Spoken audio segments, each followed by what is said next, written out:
Die Heilige Gees wil ons toerus met krag. Hy gee ons die krag om te glo en die krag om te volhard. Die woord leer ons moet volhard in ons geloof en ons moet volhard in ons naaste liefde, ons diens en ons toewyding en so ook ons hoop op dit wat ons nog gaan ontvang. Wat ons ook in die woord leer, is dat die Heilige Gees ons nie net toerus met geloof en krag en hoop nie, maar dat hy dit in ons ook laat toeneem, laat groei.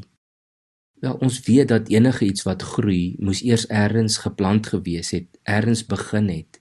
En so skryf Paulus in 1 Korintiërs 2, vers 4 en 5, die boodskap wat ek verkondig, het julle oortuig, nie deur geleerdheid en welsprekendheid nie, maar deur die kragtige werking van die Gees.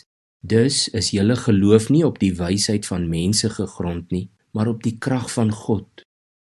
Ons geloof, en met ander woorde ook ons verhouding met die Here, sê hy, het begin toe die Heilige Gees geloof in ons gewek het, nadat ons by iemand die evangelie gehoor het. Daar het dit begin.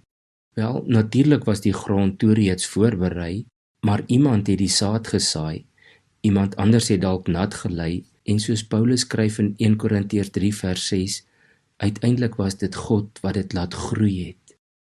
En nou het ons dit ook hier gelees in 1 Korintiërs 2 vers 4 en 5. Die verkondiging self was deur die kragtige werking van die Gees. En in vers 5, ons geloof is ook gegrond op die krag van God. Ek vertrou jy raak saam met my opnuut opgewonde dat die Heilige Gees ons vervul met krag. Jy onthou dalk nog Paulus se bekende aansporing aan Timoteus in sy tweede brief aan hom, daar in Hoofstuk 1 vers 7 waar hy skryf, die Gees wat God ons gegee het, maak ons immers nie lafhartig nie, maar vul ons met krag en liefde en selfbeheersing. En dan net so 'n laaste aansporing in Romeine 15 vers 13, bid Paulus vir ons, mag God, die bron van hoop, julle deur julle geloof met alle vreugde en vrede vervul, sodat julle hoop al hoe sterker kan word deur die krag van die Heilige Gees. Die Heilige Gees wil jou toerus met krag. Kom ons bid saam.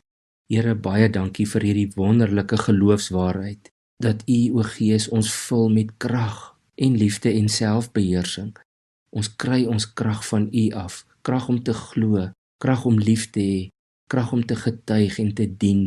Dankie dat ek nie self verantwoordelik is om hierdie krag op te wek nie, maar dat U dit vir my en elke kind van God gee. Ek prys U daarvoor in die naam van Jesus Christus. Amen.